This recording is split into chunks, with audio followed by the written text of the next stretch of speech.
in 1999, I believe it was, when he was a student with us in one of the graduate design programs. You've all had a chance to see the exhibition upstairs, so you don't need me to say too much about the work. I think what makes the body of work quite interesting, let's say two immediate features. The first one is their deep interest combined out of their shared and at times divergent biographies between Stephen and Theo that have to do not just with architecture as a field of knowledge and a space of work, but also the contemporary interest in interactivity and new media as the kind of larger context within which architecture might see itself situated today.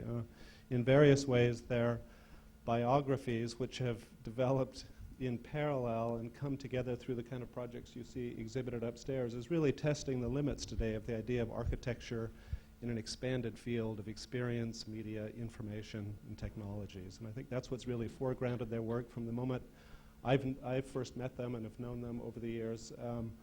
And it's certainly the context that they're using to kind of push against the limits today of what architecture and not just graphic space or information can be. I think the other feature that comes up in the work, which is I find quite compelling and interesting, and has been a part of the work as long as I've known it, is in fact the idea of a career developing today as itself a kind of prototype.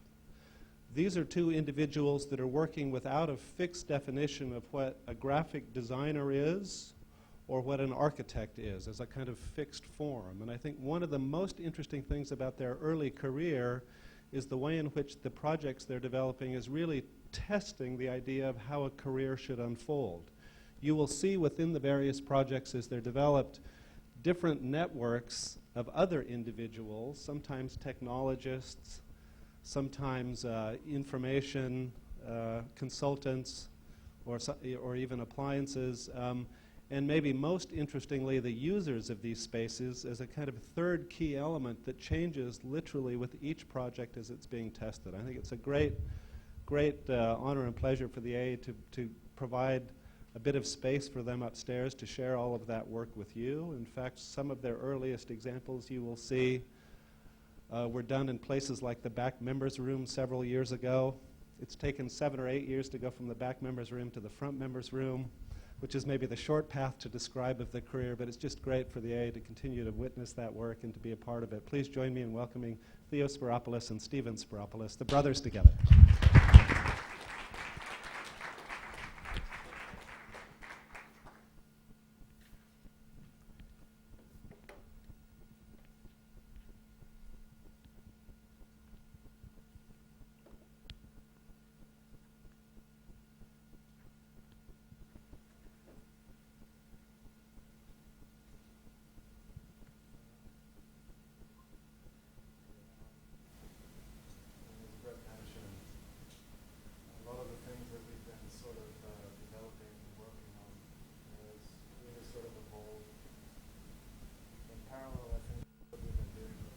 Academically and so forth.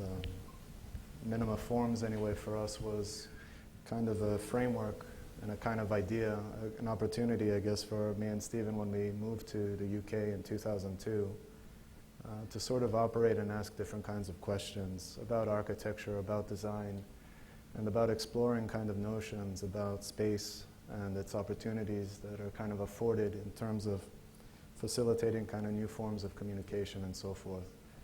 And I think one of the things that have been really important to us is to try to think about architecture and design in the possibilities of it kind of stimulating not only ideas but kind of questions, things that we assume, things that we're sort of conditioned in, and to try to find models in which we can sort of open that up as a kind of system and to allow other people to participate with us.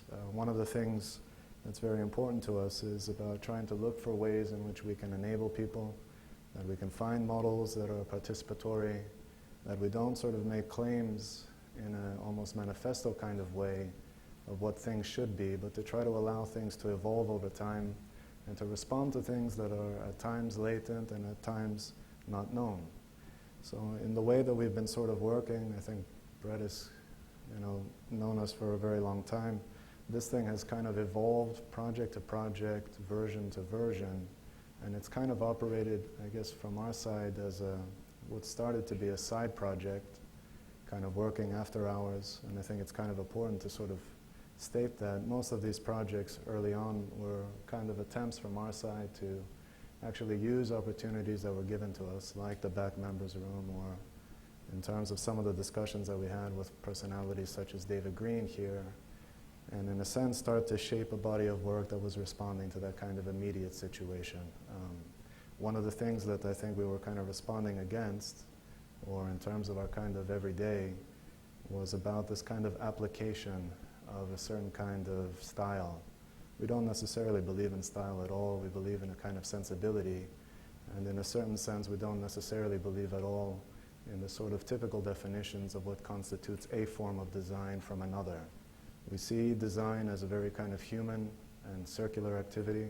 We see it as a shared and kind of collective act, and I think our pursuits anyway are as much a part shaped by the people that we interact with as much as the people that we ask to participate literally in the designs as interventions, many of them that have been shaped in public space and so forth.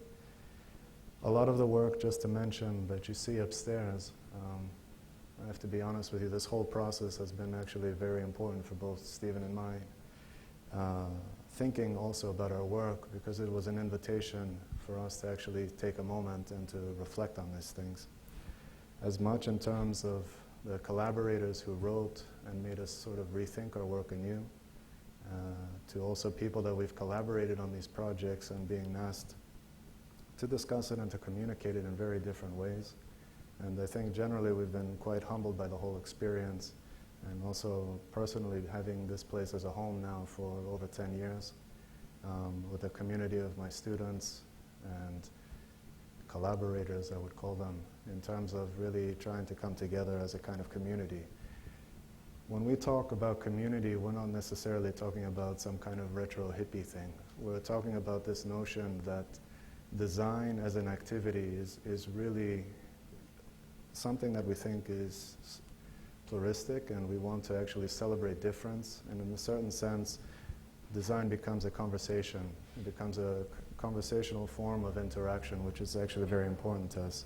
So we're going to try to at least present some projects and some sort of discussions that we have, not only on an everyday basis, because we think that's a very important one, but also by the kinds of people that we're sort of interested in. So when we start to discuss the projects, they vary. If you've seen the exhibition, they range from vehicles, sometimes interfaces, and so on and so forth. One of the things that we've tried to do with the publication anyway is to talk about some of the critical themes that I think is really important for us. One is this notion of uncertainty. I think this is one of the things that's very important for us, that sort of operates in a domain where we don't believe in the prescriptive.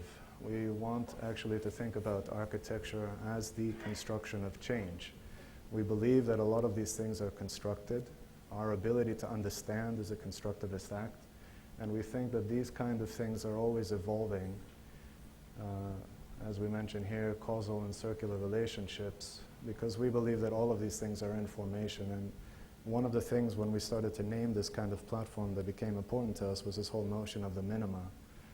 The minima, in a certain sense, is that moment of time. It's the moment where you bring something into formation. It's not about form in a fixed sense. It's about understanding the world as an evolving and constructed act.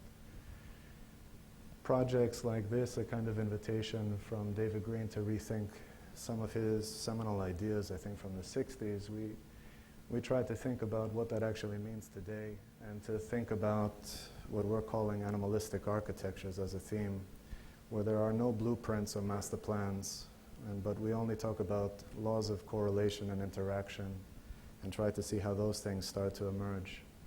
We have a concept that we try to call the think weapon, which is at a certain moment in time, I think it's very important to think about an enabling as a kind of weapon against a lot of the kind of generalized and trivialized forms of communication today.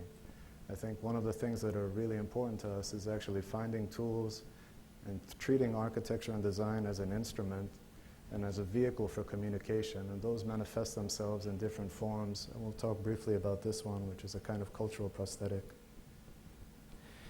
One of the things that we thought about very early on that was kind of a mechanism, at least in language, to discuss some of our own preoccupations was this whole notion of a behavioral environment. It was a way, an opportunity for us to think about space, no matter if it was online, physical space, as a kind of interface. And then what does that actually necessitate? And this kind of notion that when you start to animate space, and we'll talk about this in different forms, the capacity for people to project lifelike attributes to things was something that was very interesting to us. That ability that people see in inanimate objects when they start to be animated and sort of evolve kind of lifelike attributes was something that was very interesting for us.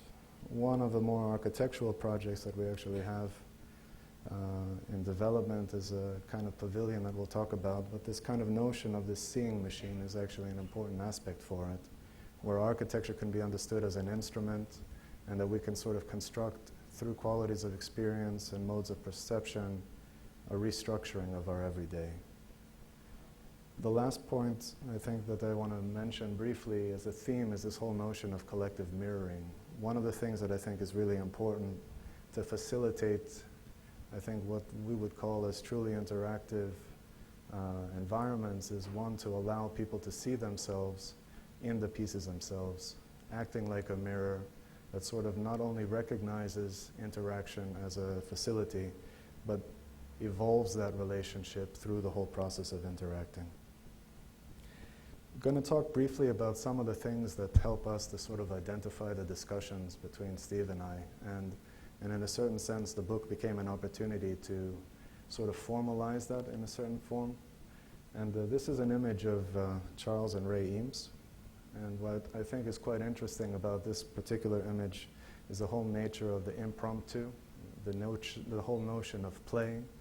And that takes on very different forms. We believe in this kind of form of systemic play, which is actually a way that one can start to evolve relationships that are part performative, part performance, and so on and so forth. And I think the sensibility, maybe these are less known projects, is kind of important to us because, for example, in this project, they were asked, aside from designing chairs and all of these other things that we talk about in terms of the objects, to sort of also design a video, a film, for Ringling Brothers and Barnum and Bailey Circus, and to communicate to potential and future clowns how to actually put on their face makeup. So they went through this whole kind of language of trying to animate, in a certain sense, you know, this whole notion of identity through the image of the face. Going back to this whole notion of collaboration, I think one of the things that we were really inspired is, I guess, the sensibility in the late 60s and early 70s when people really tried to subvert and at least question the disciplines or the distinctions. So, for example, this is an experiment of 9 evenings by a group called EAT, which was Experiments of Art and Technology. And you see Robert Rauschenberg, who's a famous American artist, and Billy Kluver, who was a Bell Labs engineer, come together to start to talk about the whole notion of how art and engineering should start to collaborate together. And in a certain sense, the kind of work that they developed was pretty seminal. I think many people may know the Blur project of Diller and Scofidio, but the Pepsi Pavilion, which is on the right-hand side with the team, was a truly interdisciplinary project, which had a very kind of open objective of creating a pavilion. At the same time, it was a collaboration of many artists, many engineers, and an architect in terms of developing something which operated on many different levels. On the left-hand side, you'll see the actual structure itself, which also had one of the first fog sculptures of a Japanese female artist. You see the mobiles by Robert Breer, who basically was talking about these mobile, almost autonomous kind of structures that would just patrol the outside of the exhibition. On the right-hand side, you'll see a section of the building with the interior, which is one of the largest sort of mirrors that was actually put in place that dealt with a lot of the sort of technology that was going on at NASA. And in a sense, all of these things started to construct a kind of environment which was both ephemeral, both self-reflective, and in a certain sense, very experimental. I think the notion of experiments in communication for us is very important.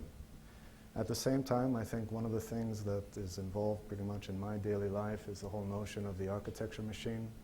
It is also another aspect that Steve and I try to discuss quite a lot, because I think it necessitates an understanding that architecture doesn't necessarily mean physical elements, but what are the terms, the construction elements that start to address and define space. And one of the seminal sort of projects of the same time in the early 70s was this project by Nicholas Negroponte, who started the Architecture Machine Group in the late 60s. This is a very interesting moment in time at MIT. This is when Architecture Machine Group and the Center for Advanced Visual Studies by a man named Grigory Kepish were launched. Architecture Machine is a very interesting, Architecture Machine Group is a very interesting platform, because it was set up as a platform to question computation in architecture, really about how new tools would think and restructure the whole notion of the architect. They've done a whole series of seminal projects, but the one that for us was actually the most striking was their response to Jack Burnham in a Jewish museum when they constructed a project which was called Seek. Seek is an interesting model for us because it's a vitrine. What's operating there is a scanning arm that's basically patrolling left to right. Maybe you'll see an inscribed grid at the bottom of this, which is basically what the scanning arm is recognizing. There's a series of operable building blocks that have been placed inside. And the whole place gets animated as soon as these gerbils, as a kind of life component, are dropped into it. The scanning arm basically reorientates anything that the gerbils hit off-grid. And at a certain moment in time, what's interesting about this project is that there is a certain fitness that starts to evolve over time, which is a sort of conditioned environment where the gerbils have constructed, through their activity, a certain shaping of space when the scanning arm doesn't have to actually work as hard to reorientate things back on grid.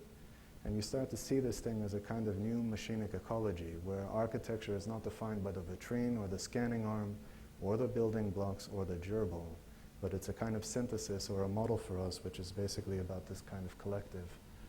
And I mean, Negroponte, if you guys know him or not, I think he's most known, I think, right now for this $100 laptop.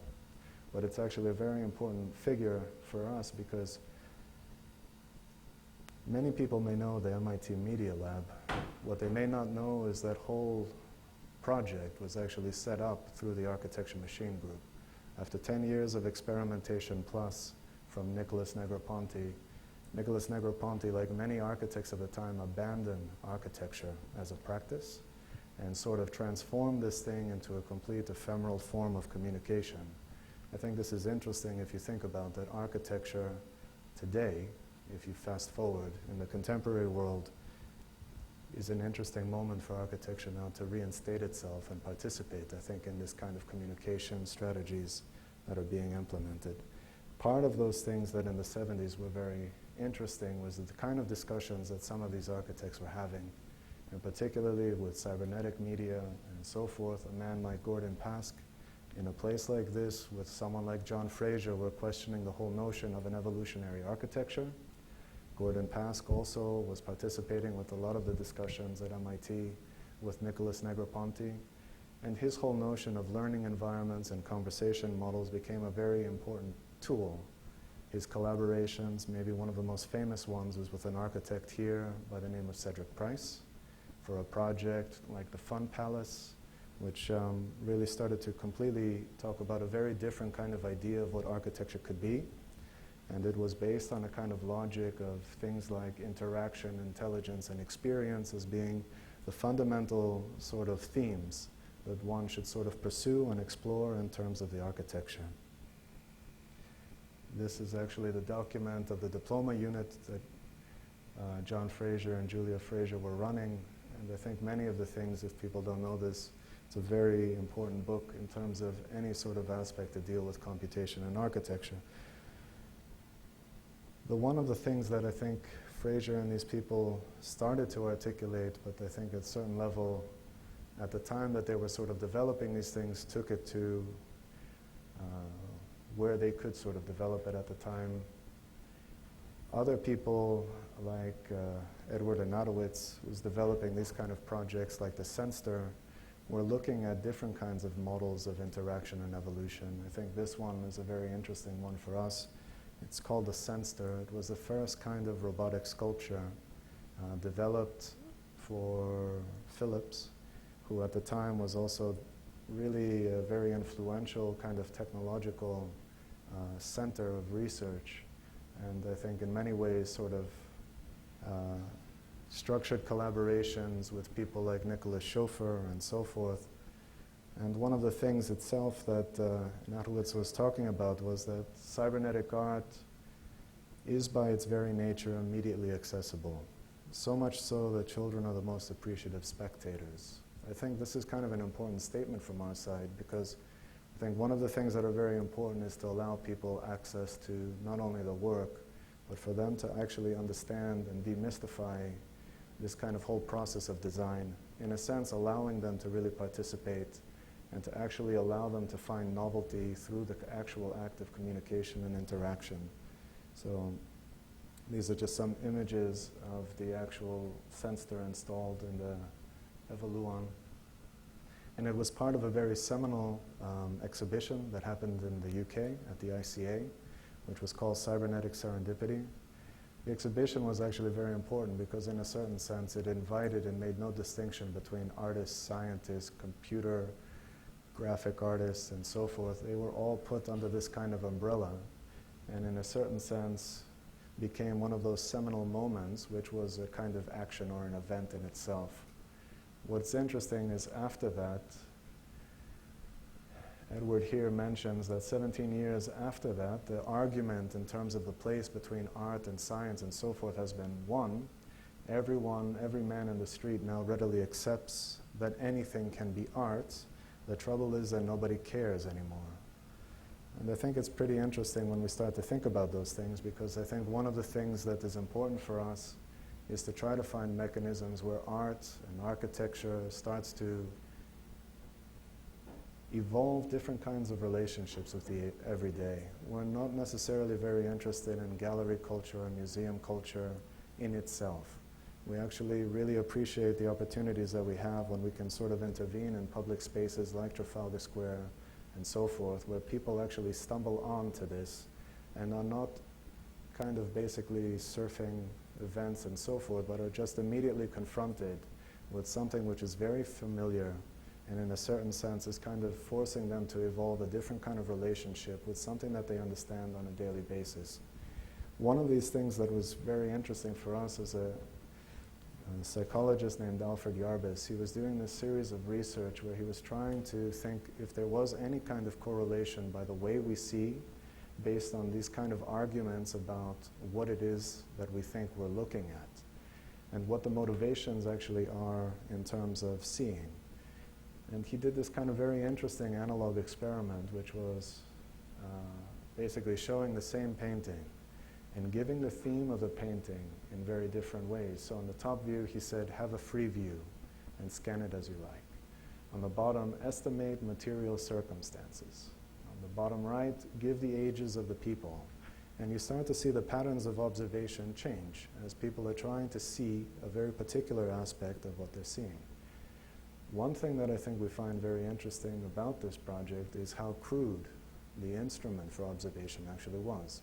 And I think one of the things that is important to us is actually to work with the means that we actually have. We try not to make big claims about what the projects are actually doing. We try to work and start to look at the material that we actually have around us and try to deploy that in a certain sense. And maybe in terms of our practice or in terms of how the work has evolved, that's kind of limited us in terms of our production. We've possibly done 10 projects over 8 years. But in a certain sense, it constructs a very particular sensibility and a very particular knowledge development, which I think in certain senses will be discussed in the kind of projects we're talking about now. I want to close with one reference here, which is one in terms of maybe the performance that some of you guys may have witnessed on Friday night. And it's basically an homage to a very interesting cognitive scientist named Walter Gray Walter. He did a series of researches on how the brain function works. And he did a very particular sort of study with these kind of analog robots. I'm just going to play this to you because I think the video itself is self-explanatory. In a simple villa on the outskirts of Bristol lives Dr. Gray Walter, a neurologist, who makes robots as a hobby. They are small, and he doesn't dress them up to look like men. He calls them tortoises, and so cunningly have their insides been designed that they respond to the stimuli of light and touch in a completely lifelike manner.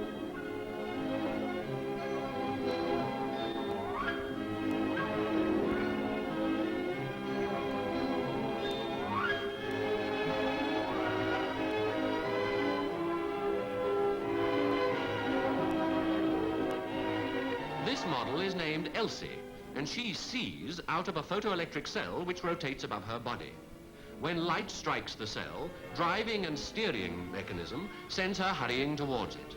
But if she brushes against any object in her path, contacts are operated that turn the steering away, and so automatically she takes avoiding action.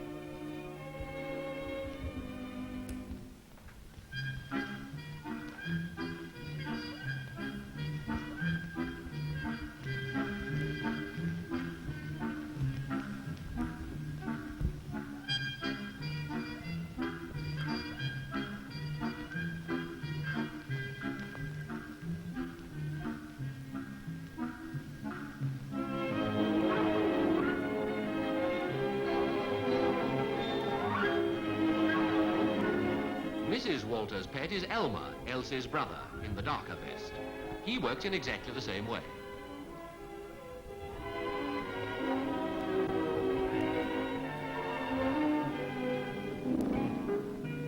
Dr. Walter says that his electronic toys work exactly as though they have a simple two-cell nervous system, and that with more cells they will be able to do many more tricks.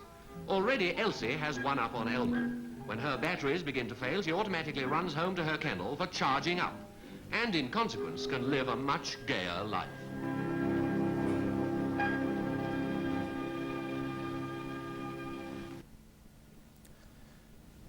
We'll discuss a little bit about how that sort of operates in terms of the context of the piece. But I think the way we wanted to structure the discussion today is at least to give a little bit of an overview of the projects that we're actually showing in the exhibition. In the publication and the book, we selected 6 of the projects. We start with the first one, which was actually what Brett alluded to in terms of the back members room. Originally, the project itself was being developed between myself and Vasily Strumpakos. We were asked by David Greene, who's a faculty member of this institution, to consider and conceive of a sort of future vision of London. He was asked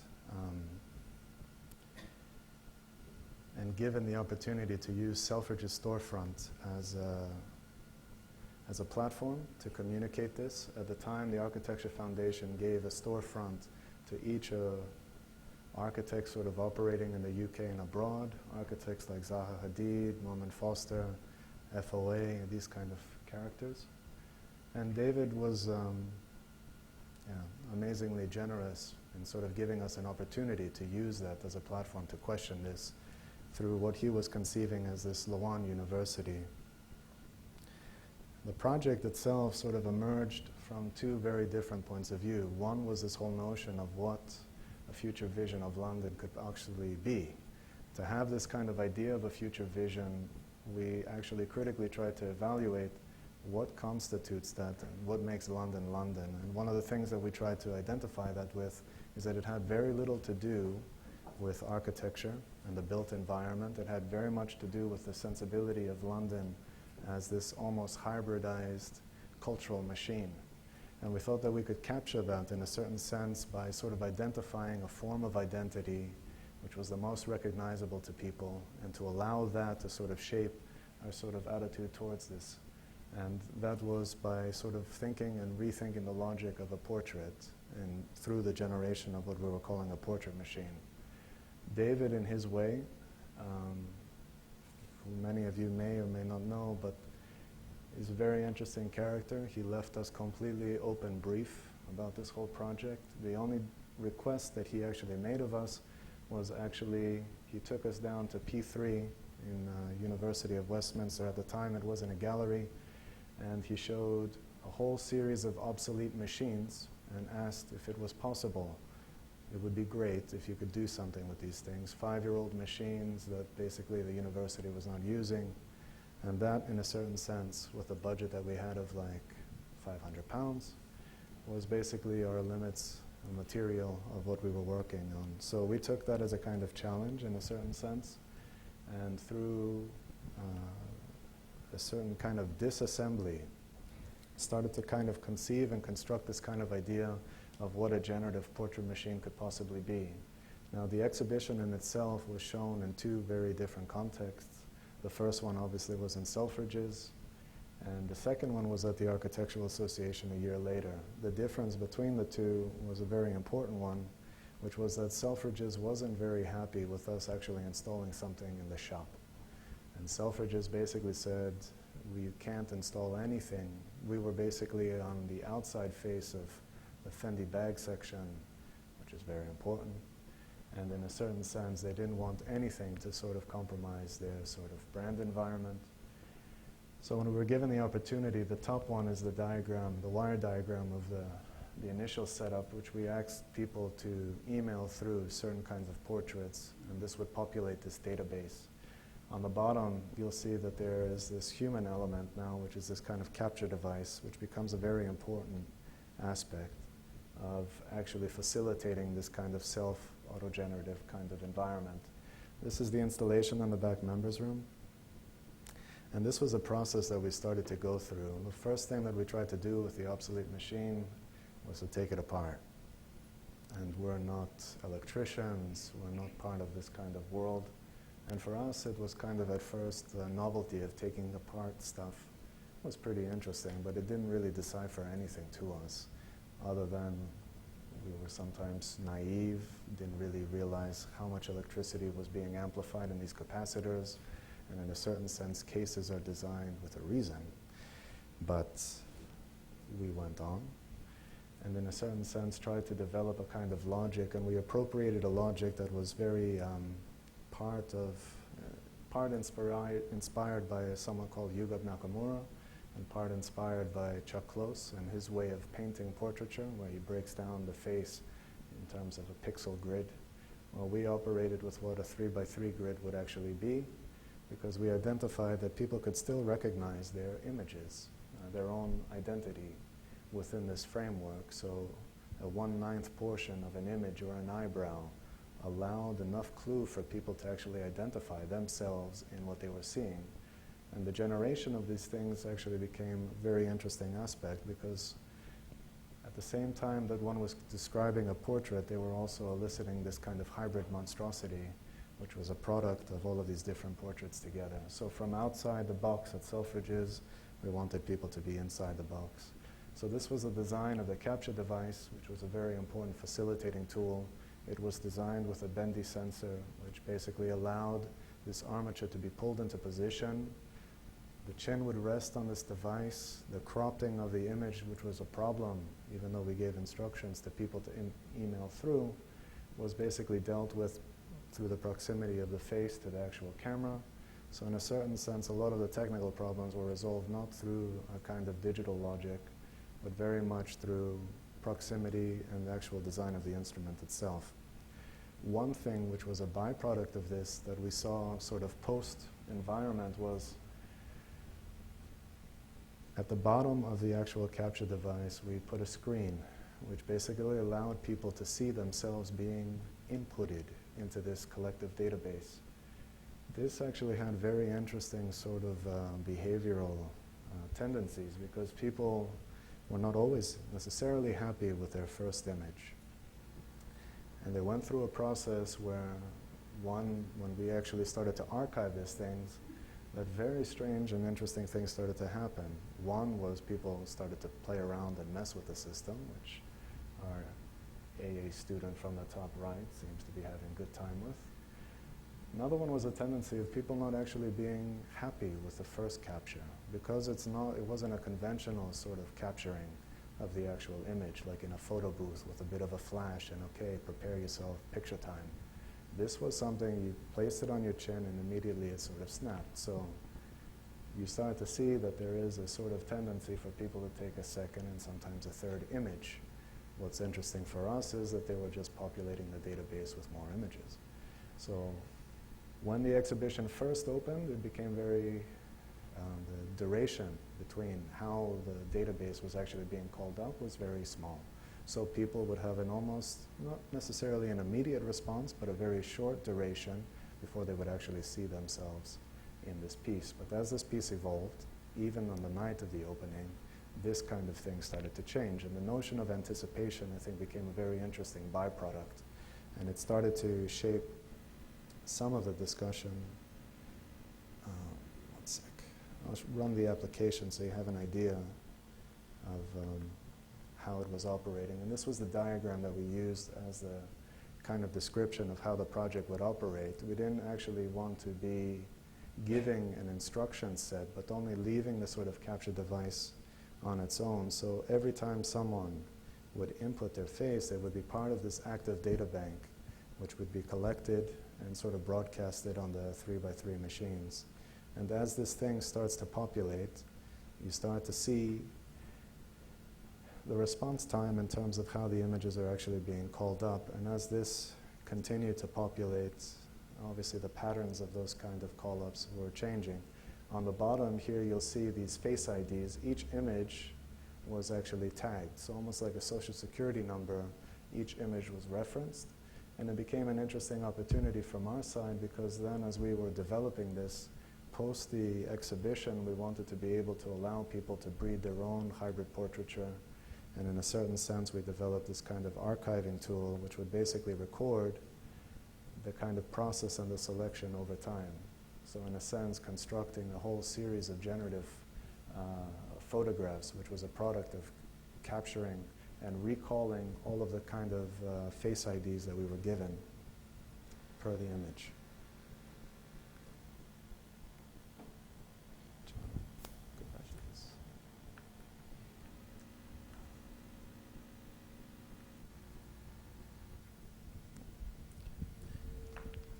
The next project that we're going to talk about is a project called Memory Cloud, which is a participatory ephemeral light environment that was commissioned by the London Institute of Contemporary Arts. It was installed in London's Trafalgar Square in October of 2008. Memory Cloud was based on smoke signals, one of the oldest forms of visual communication. And for 3 nights, the public was invited to participate by sending text messages that were grafted onto plumes of smoke. Fusing ancient and contemporary forms of communication, Memory Cloud created a dynamic hybrid space that projected personal statements as part of an evolving text, animating the built environment through conversation.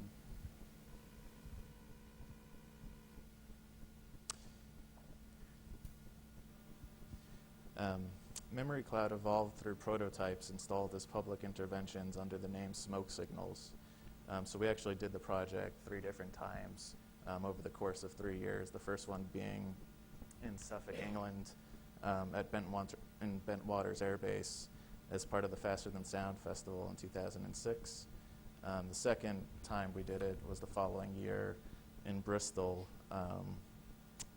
in 2 distinct spaces. One was a public plaza outside of the Watershed Media Center in the heart of the harbor, and the other one was in the Pro Cathedral, which was kind of an abandoned church.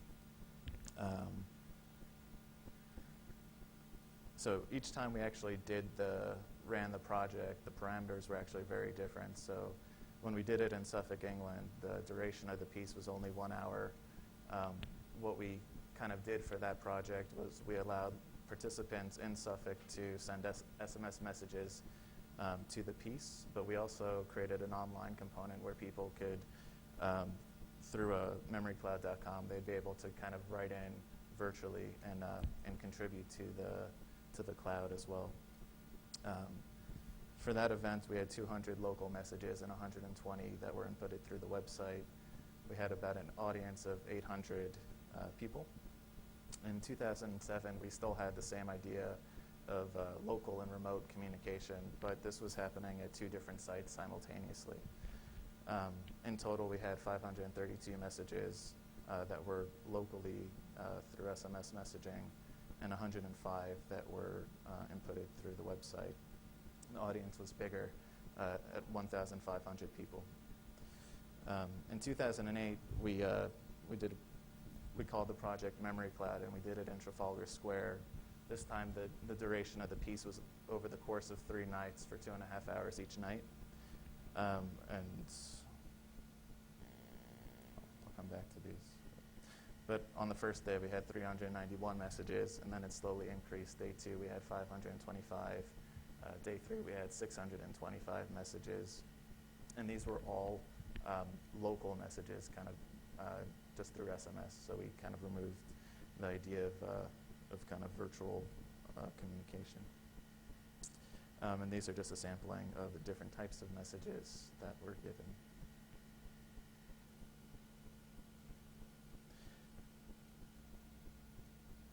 So one of the things that was of interest to us was to kind of create this artificial cloud where people were able to kind of write their personal statements into an ephemeral space.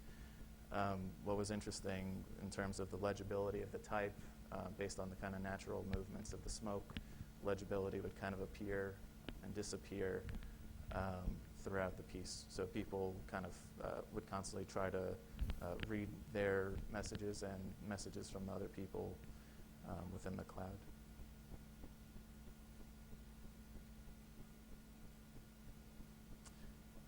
It was also what we found pretty interesting was how people kind of took ownership of the piece. So not only did they input personal statements to each other, or just to kind of broadcast stuff to the world, but they also kind of took it as an opportunity to kind of have something like a family portrait in front of the piece. They'd write their name and then kind of pose in front of it. So people kind of did very interesting things.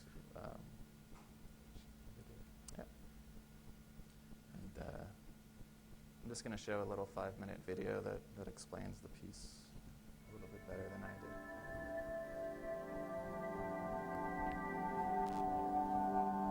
did. But we will be going over to London for now, where text messages containing greetings, comments and questions have been projected into clouds of artificial smoke as part of a project in front of London's National Gallery. Memory Cloud was an installation by art and architecture studio Minimaforms. So you're listening to the Robert Elm Show on BBC London 94.9 FM. And the smoke is about to return to London. Don't forget, this is always known as the Big Smoke, because once it was the foggiest, smoggiest city in the world. Well, we've stopped all that now, we're all nice and clean. But not for 3 nights we won't be, because from Wednesday, Thursday and Friday, 8th to the 10th of October, Trafalgar Square will become the Big Smoke again. And it's all because of the Memory Cloud.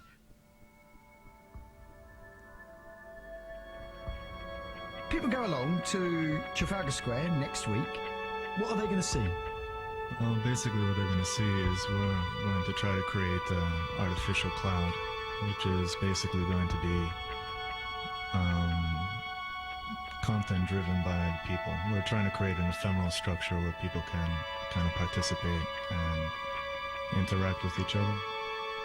We're fusing a 5,000-year-old ancient communication, which was visual. Which one I always assume, from cowboy films, is to do with American Indians or Native American Indians with carpets and little plumes of smoke. And basically, we're going to graft onto that messages that the public is going to send through text messaging. So we're trying to create a space between kind of very ancient communication and very contemporary communication, and allow the people to kind of interact with each other. So it's a tried and trusted technology. It works. Technology works, but it's very site-specific. I mean, doing it in Trafalgar Square, I think, is very particular. The context gets animated. Trafalgar Square is a quite public...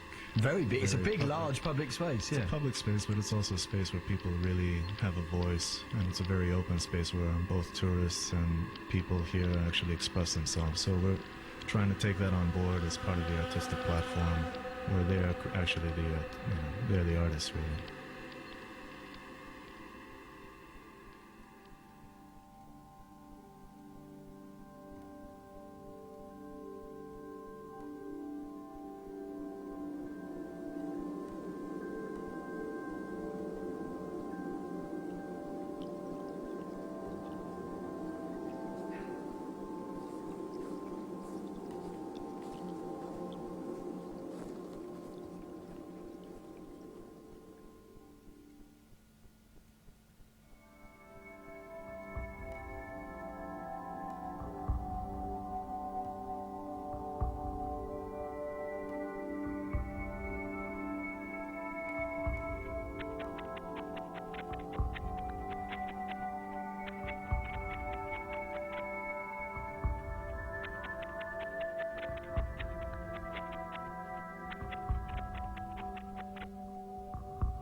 The next project that we want to discuss is a project called Becoming Animal.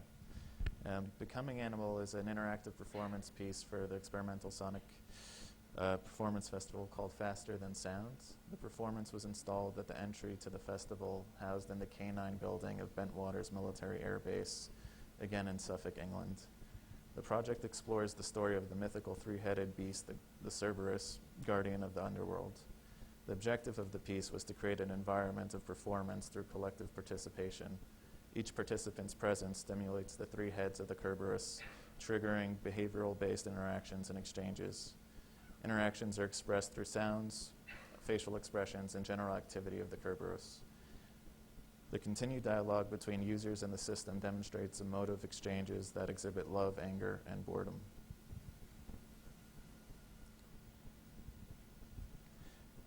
So this project actually took place at Bentwaters Air Base, and the actual structure of the building that we were given kind of helped inform kind of conceptually what we wanted to do with the space.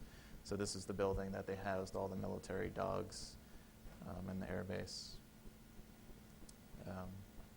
And so we kind of went in and kind of dealt with this idea of this mythological story of the Cerberus. We kind of evolved it to this idea of a performative aspect where we created masks for every person who actually walked in the space. So we created a series of 250 masks that all the participants were given who entered the building.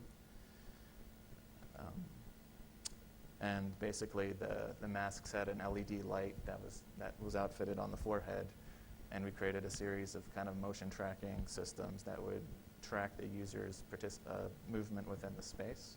And then based on the amount of people within the building, we had a series of 3D dog heads that would kind of follow the users around the space and kind of interact with them and kind of emotionalize it. So this is one of the early tests that we did with the dog head.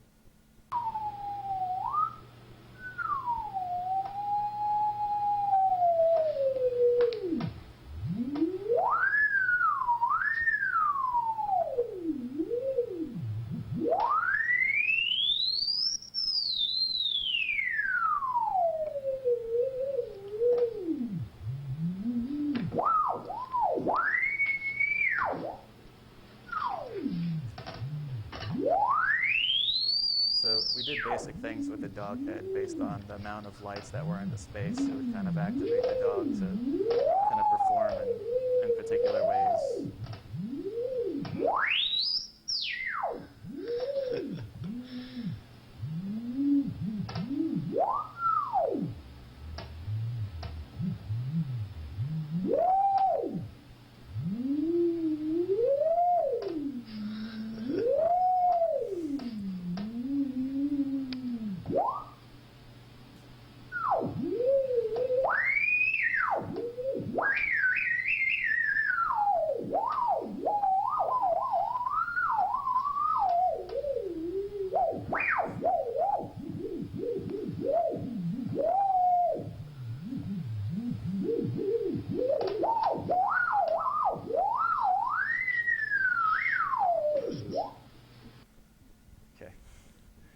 So basically, based on how fast these lights were moving, which were kind of on people's faces, it would kind of anger the dog or kind of make it more playful based on what was happening within the space. Want to talk about the map? One of the important aspects of this was kind of, the piece was very much about the people within the space and not the actual projection of the dog head.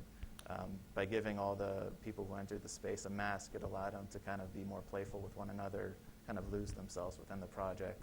So they were actually becoming interactive amongst themselves instead of actually the system. The system was just used as a trigger for them.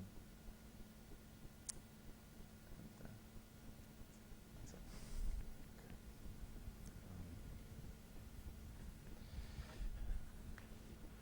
I think we're going to try to talk about quickly a couple of other projects that are in the exhibition briefly. One of the things is an ongoing collaboration with Krzysztof Wodiczko, who's a Polish projection artist, and honestly, not only a friend, but actually I think a mentor in many ways. And one of the things that he's been working on for a long time was this whole notion about projection and dealing with different kinds of communities that are not necessarily always addressed. So in a certain sense, he's dealt with different issues revolving around immigration. And about 3 years ago, he asked me if we would collaborate together on developing a kind of mobile communication device, a form of cultural prosthetic with a community of war veterans that he was working with and dealing with that were really looking at issues post-war when individuals, a certain community, tried to reinstate themselves into the public domain.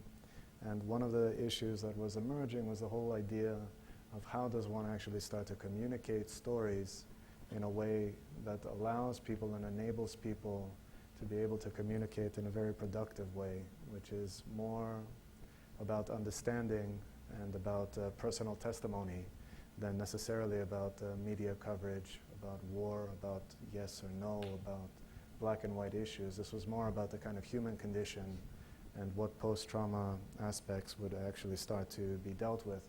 And design for us became a very important tool. One is the actual literal design, the other one is the actual process itself. When we try to have conversations with a community of veterans, particularly Krzysztof, he recognized that the discussion was very limited because I think one didn't actually understand what we were trying to do. And in a certain sense, there are not many modes of sort of operation in terms of dealing with trauma and dealing with this kind of whole notion of the instrument as a device to sort of stimulate and engage people to communicate in ways that are productive, collective, and shared. And the community itself obviously was very difficult to sort of generalize. Each person's response and each person's sort of testimony was very personal and very sort of dear to their heart kind of situation. And in a sense, we had to look for kind of opportunities where we can start to enable this aspect. Some people were very much interested in discussing the subject. Other people had actually no interest of publicly engaging this because they felt that they didn't have any real mechanism to be able to discuss and to sort of communicate the issues that they've gone through to a general public that in a certain sense was desensitized from this kind of act of war. And I think as much as this project is a physical project, I think the design process of it has been one of the aspects that's been the most encouraging. The ways and the conversations as a response through design and even the practice of design has sort of manifested itself in a kind of hybrid machine. Our ability and our sort of way to deal with some of these conversations was to sort of address this as a part war machine, part communication vehicle.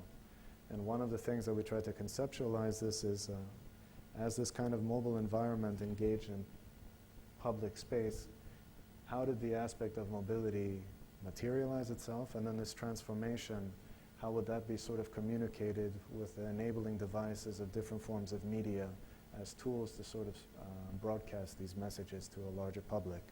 So at this stage of the project, it's operating as a closed device, as this kind of new form of what we were calling a think weapon or a new form of a war machine. But this one is more about discussing issues and sort of addressing kinds of the ills, societal ills of ignorance in a certain sense by facilitating and creating a very public and mobile platform. The process of this thing actually opening up itself was conceptualized through this idea of the seraph, or this messenger. The stability of this kind of hard-shelled war machine, when it actually is released, starts to become almost fragile in a certain sense, kind of animating itself based on the kind of design of the joints, the flexible joints and so forth, as you can see in terms of some of the models that we have upstairs.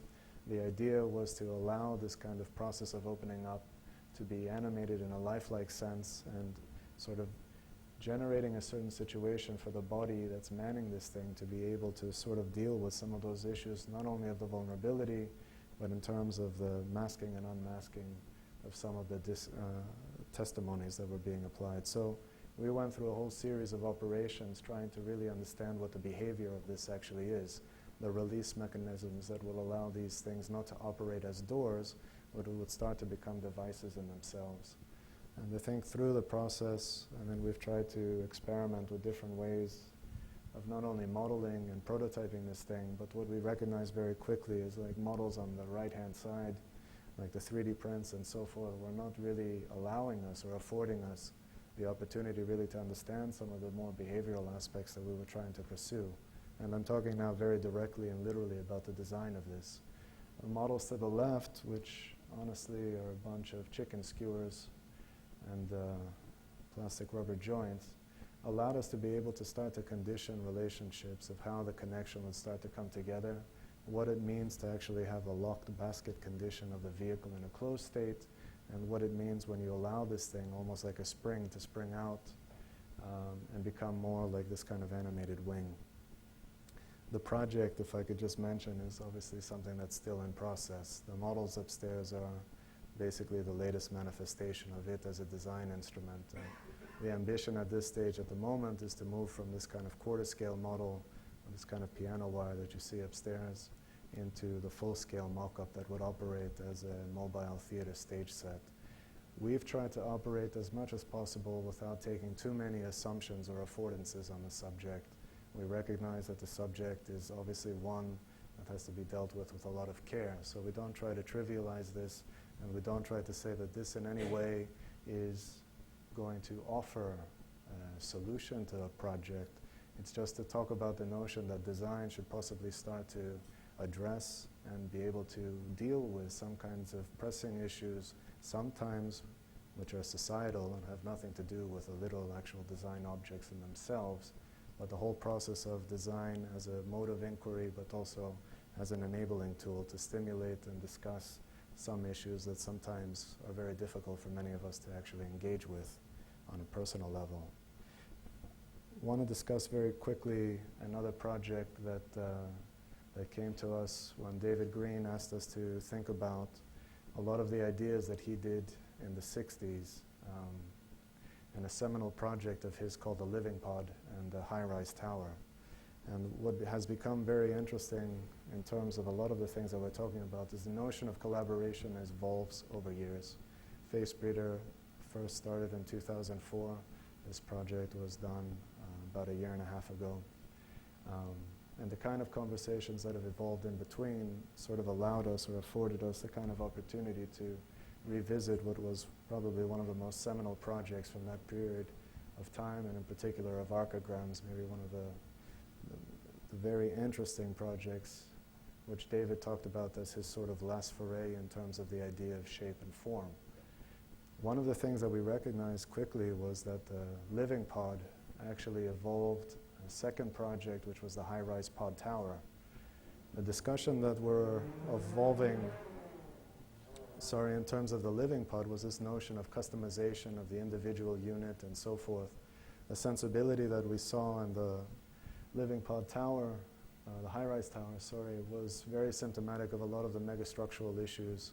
That was a highly articulated, designed individual that was customized, that you can see on the right-hand side, which each living pod could be designed, addressed, based on this whole notion of the individual, but at the same time locked into a very strict and prescriptive kind of structure. And we sort of played the game that is sort of evolving these kind of notions and ideas. How would this kind of enabling or kind of spatial organization possibly be thought about in a very different kind of scenario if these kind of living units were self-structuring, and if we allowed these things to actually collectively interact with each other and deal with issues that were not about the sort of discrete unit, but really about how these units started to sort of collectively engage with each other, almost operating as mirrors in response to each other. This is David Greene, and this is David actually customizing one of his pods that's upstairs. One of the things about the exhibition, which happened across the way, which was very important to us, was to sort of demystify the whole process of making. We feel that making is a very important form of thinking. It's a kind of knowledge that I think is very clear and also very to the point. The effort and honestly opening this thing up as an open door policy for people to actually see the process of this thing was a very kind of important thing for us to also communicate and understand actually what we were trying to do. In a certain sense, we were trying to address a very seminal and almost idol-like project without sort of trivializing it, and at the same time also try to question what is actually contemporary of that sort of way of thinking and how we could sort of build and evolve from that. And to, I think, a lot of our surprises, we had a lot of people come in the door not only curious about what we were doing, but actually offering to sort of help and participate.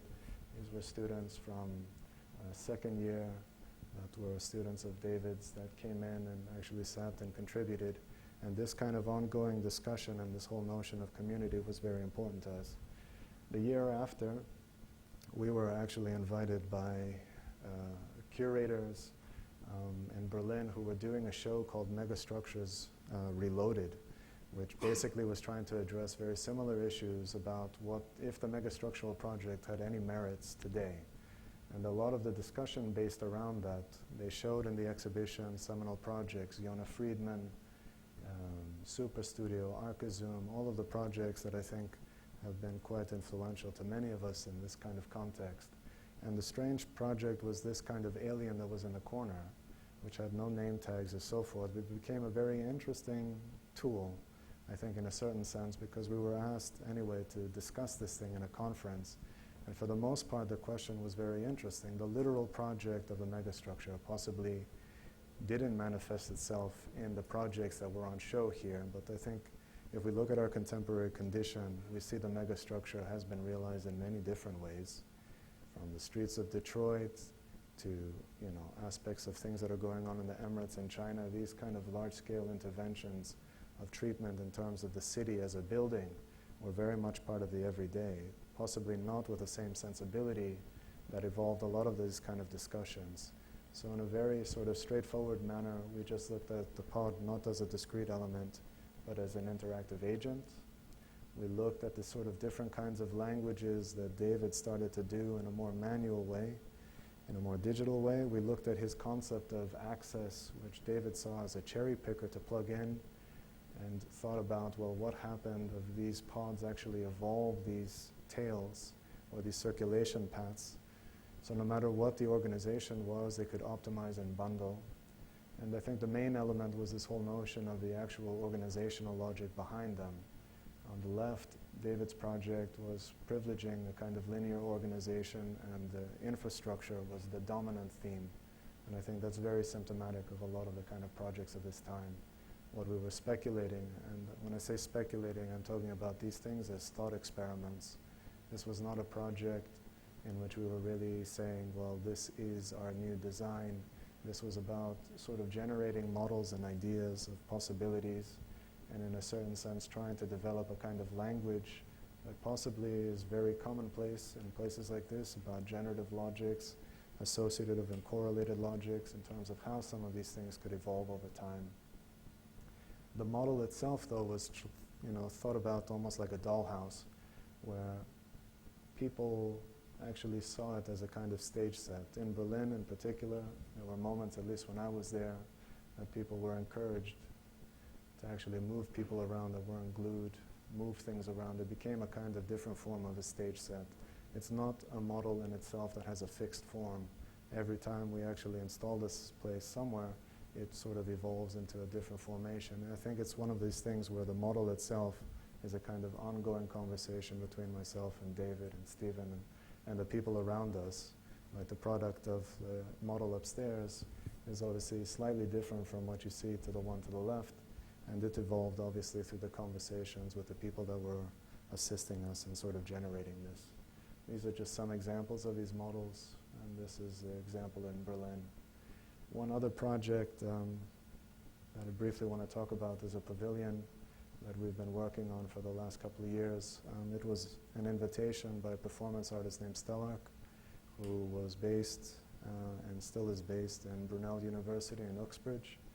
And one of the things that we were asked to do was to think about a strategy in terms of identifying a certain problematic, which was the notion about how to deal with a whole series of exterior modernistic plaza spaces. The campus, which was designed as a very sort of clean modernist planning strategy, has evolved and had a very rapid growth in terms of expansion.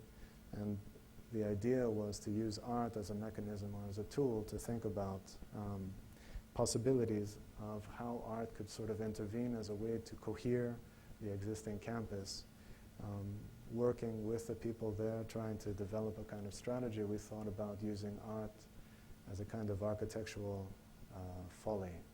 The notion was to possibly do a series of generative interventions as sculpture, and we took the sort of liberty that sculpture actually has, but wanted to identify a certain problematic, which was that there was no exterior covered space for the smokers and all the other kind of people that wanted to sort of entertain sometime outside of the buildings that they were researching, studying in, outside of the campus. So we identified a series of sites, but the main one that sort of generated the discussion was outside the Wilford Brown Administration Building. It's the entrance into the old campus, and they have an existing reflection pool that we thought would become a very interesting device in itself to sort of create the first intervention.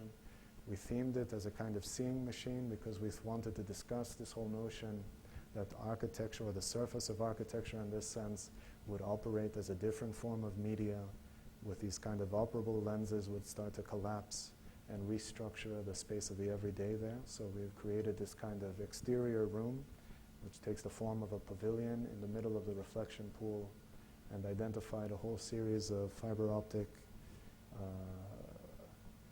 light strategies and so forth, at the same time these kind of open cell networks. One of the things that we tried to use in terms of developing a kind of strategy for multiple sites was at least to sort of talk about, in a very limited way, a kind of parametric versioning of this that would allow us to sort of reconfigure this kind of logic of the intervention in different sites. And this has kind of evolved in a way to be able to accommodate possibility what a family of objects of this could possibly be. So this is an image of the actual pavilion itself, and this a more refined sketch model upstairs in the exhibition. This is generally the basic components to it. It has 409 little feet that myself and some of my students probably know very well because we had to attach them all. And at the same time, it has a series of these fiber field columns, which basically are holding a series of these kind of operable lenses that we're speculating on, that you can see on the right, deployed on the surface. One of the things that we're trying to articulate is possibly how those lenses could be thought about or constructed, where it's a kind of ongoing discussion at the moment, but what we're trying to do anyway with this stage of design is at least identify the number of cells, the constraints of the variability of the cell structure, and try to identify what's the best and at some time more cost-effective way of realizing some of the more perceptual attributes that we wanted to do with the piece within the budget that people are actually demanding of us. The last piece that I just want to talk about is really a collaboration with a couple, with a composer whose name is Mira Calix, goes by the name Mira Calix, who's an electronic artist, and with Steve and Sajay and Mustafa, who worked together as a kind of team to basically develop a performance for the opening night. We were asked if we could do a kind of intervention in the AA, and what we thought about, and goes back to some of the ideas of Walter Gray Walter, was to try to generate a kind of audio architecture, a kind of sonic sculpture that at a certain time was developing as a kind of new instrument. It took the cue of this kind of phototropism that was the binding kind of element to a lot of the interaction between the autonomous robots of Walter Gray Walter, and we tried to develop a strategy. This is the title of actually what Walter Gray Walter called these tortoises, in a certain sense, by looking at the actual physical space of the AA, identifying an area which we could sort of use the structure of the AA as a sort of viewing platform, the three terraces of the AA being the sort of stage where we thought Ching's Yard could operate as an interesting framing device in itself. What we wanted to do is to sort of generate a kind of minimal visual environment in a certain sense, in a certain way to sort of amplify more of the sonic interactions. Can I play this? So what we started to do was to try to think about how one could sort of design a kind of generative tool which would become a kind of instrument that would allow Chantal Miracalix to sort of operate and play as a musician, as a composer, but instead of with a sort of classical composition of an orchestra, to deal with this kind of synthetic ecologies of these kind of agent instruments. Each one of these guys, which we sort of themed under a different kind of class, the different classes, we basically had three primary classes, would allow these guys to actually data mine very particular kinds of sounds and allow the kind of environment to sort of be shaped through these kind of interactions. Class A was basically dealing with a whole series of individual agents that would actually take a populated database and actually allow the sort of interactions, its speed, velocity, so forth, to actually affect and distort the sound samples that Chantal had populated this class with. Class 2 was dealing in a more serial way, where instead of a singular sound that was being affected through the duration and life of these agents, you had a series of stringed sounds, which was almost like a series of 4 or 5 sounds strung together that basically identified its own kind of interaction. Class 3 was also a derivative of this kind of idea in itself. We'll play, for those people that weren't there, a little bit of actually what this thing started to sound like. But the idea was that these kind of audio, this kind of sonic environment was basically the interactions of this kind of artificial ecology. All the sounds that Chantal crafted was basically rocks and tins that she had in Suffolk. And we wanted all of these kind of natural sounds to be sort of driven by this kind of very artificial orchestration. Chantal had a series of sliders that would control the populations of the different classes, and she was responding in a certain sense to what she saw as these different kinds of agents interacting. So in a certain sense, we wanted it to be a kind of beta version of a kind of conversation between Chantal and these kind of artificial creatures that, that were sort of populating this.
people have any questions, we'd be happy to answer anything.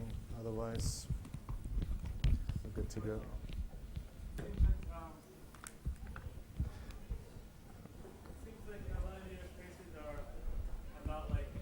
Play and interaction, but what about like different states of people, like in a hospital or sickness? Sort of wondering how would Yeah, I think, I mean, strangely enough, the real reason Krzysztof and I got together before we actually decided to work on the vehicle was about addressing certain issues to deal with breast cancer and so forth. We dealt with very particular issues about dealing with a kind of medical prosthesis for certain communities and this kind of aspect. I think if you look at kind of work like some of the work that Zach Lieberman is doing and so forth, I mean, we think that this kind of thing is actually very important. I think interactive technologies are less to do with, for me anyway, this kind of enabling aspect, and the things that Steve and I talk about are very much about trying to deal with these kind of communities. We would very much like the opportunity to actually engage with that, because we feel like that would afford us actually an opportunity to make a difference in that sense. I think one of the things is that we basically responding in a certain sense to opportunities that we are given. One of those reasons is because the kind of work that we do obviously deals with a whole series of different parameters. To actually do the project, let's say in Trafalgar Square, took a year of actually discussing with the mayor's office, with the National Gallery, a whole series of different things that actually are very much a part of actually doing something and engaging the everyday. They're not very straightforward, and part of the reason that they're not so straightforward is because I think there is really a lack of attention from the design community to actually respond to some of these issues. To be very honest, the GLA was very, very open-minded. They allowed us to actually generate a kind of artificial cloud with very limited parameters about its dissipation and so forth in a very trafficked area. They allowed us to create a platform that was open in terms of communication. It had to be monitored, if I have to be very honest with you, but at the same time, those things actually happened, but they happened very little. We were the third actual public project intervention in terms of a projection piece, with Krzysztof actually being one of the first in the late 80s. And just to give you a bit of a window in this, the ICA's Live and New Media Arts Department, and which hosted things like Cybernetic Serendipity and so forth, closed afterwards. Not after our performance, but after 1 month after Lozano Hammer. Rafael Lozano Hammer was a very famous Mexican artist. That whole kind of platform as a way to deal with sort of public engagement was cut short. Now that's for many different reasons, I imagine, but I'm just saying, like, the necessity to engage with a lot of these kind of issues, or even to bring it to the general public outside of a museum context or a gallery context, is very limited. And so in a sense, I think it's very important, for people to start to address some of these issues more on the everyday, to sort of allow this thing to become a little bit more commonplace. We've been very kind of fortunate, I think, to be able to observe how people actually use some of the things that we do. And at a certain time, it doesn't take very much to enable someone to participate in something. The project that my brother showed with these dog masks were a very interesting sort of experiment for us, because we thought we would be very clever and design a tracking system that could identify proximity, numbers, and so forth. But if we didn't sort of construct an environment that wasn't passive, and this is where the masks came in, in a traditional art context, you stand in front of the painting. It's a very passive sort of conversation between yourself and what you're looking at. In the Becoming Animal project, you saw the sort of movement without the sort of animation of the actual people to participate. The project really would be a complete failure, and the mask was something that became a tool for us, the real interactive aspect. You only do those things when you actually have a certain amount of people in a space, and that you could witness how these things are actually evolving and unfolding.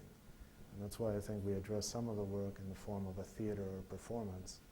But the other works, I think, for example, like the things you're talking about, are things that we would really be interested in engaging with. So Other questions? It's all clear? Perfect. Just one more. Because of the animal mask is sort of similar to the idea of like Avatar, sort of get into something and interact with other people. Yeah, I think the one thing about the whole Avatar thing is the lack of sort of physical interaction. I think it means something very different, and this is one of the things that we try to really engage with. I think physical space is a very important interface. And I think one of the things that we see is the actual necessity for that to actually happen more. It's a very different form of communication. It's a very different form of interaction. And I think, for example, when people played, when the participants became the performers in a certain sense, and you saw that people were interacting with themselves much more in a certain sense that they were interacting with these projection heads, that was a very kind of important moment for us with some of these events. Like, the duration of some of these things lasts, pretty much almost like, okay, maybe the performance here was like 15 minutes, and Becoming Animal was like 3 hours. But in a sense, it still gives you the opportunity to sort of capture a certain sensibility. And our interest for that, or our motivation, was trying to look at a dynamic, real-time 3D environment. We did this project like 4 years ago, and that was something that was a sort of preoccupation for us, but it didn't actually have, it wasn't a given form. So when we were given these dog cages for a music event, we tried to respond in a certain sense and allow the environment to sort of identify a possible track of how we could do it. And maybe it's our Greek background, but the Cerberus was a kind of mythical story we were told as a kid. My mom was sitting in the front, was one of the people that maybe influenced that. But at a certain sense, it was a way, it was a very clear story that the people were sort of enacting.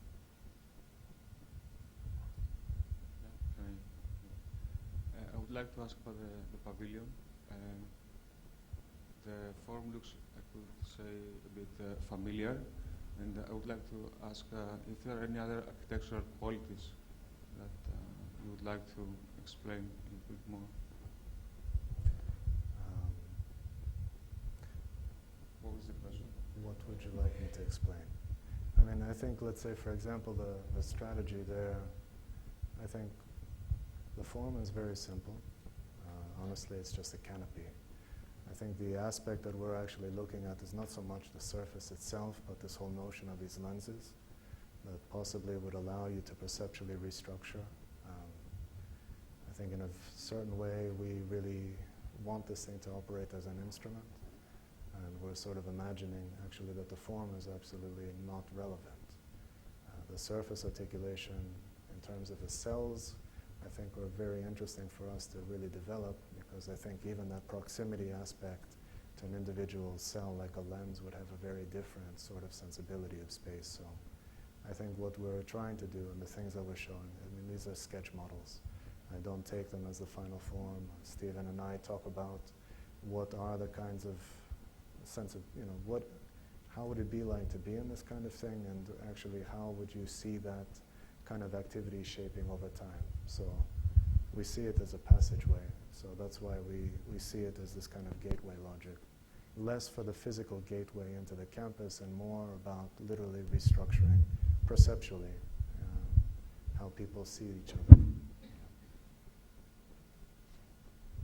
Hi. These public installations that expect from people to interact with sometimes prove to be unpredicted in the way people will interact. Usually it's not as you expected. How do you deal with that? And do you think it's something negative, or you want to avoid it, or you find it something positive in that? We actually really love it. We love the fact that people take liberty to use things in ways that they want to. And we like the fact that these things are interventions that happen in a very particular moment in time. I think one thing that a lot of this work that's being discussed is interactive. The first thing that the interactive work has to do is work. And I think part of the frustration people have is actually trying to engage things that are not necessarily interactive, they're more reactive, and the novelty or what they see in the actual piece through that interaction is very limited. So if I have a wall and I wave, and the wall waves back to me, there's only so many times that I'm going to engage that without it actually evolving a very different relationship. I think the mediums that we try to use, like for example the cell phone and the messaging, one of the interesting aspects of actually seeing a piece of spatial type like that is the fact that people had very different responses. Some people were trying to touch the light. Other people were very interested in this kind of shape of the space itself that was around it. This was variable. As the driftscape was actually operating, this thing was dynamically changing, writing and erasing text that people were trying to decipher. And I think it had a very different sort of sensorial aspect to it. And I think these things are kind of important in terms of how we see interaction. I think architecture plays a very important role because we think that a lot of these things are important to sort of engage the built environment. When we say that we want to animate the built environment, in a certain sense, like Trafalgar Square, it's a space of public protest, celebration. It is one of the general public expression spaces. At the same time, what we try to contribute to that is to actually allow it to be defined in a very different way. It's not around a very particular event in itself, but the event of being in that space and sharing it with a kind of immediate collective. Is there anything else? No? Everybody's cool? Cool. Okay, then thank you very much, and we hope you see the exhibition.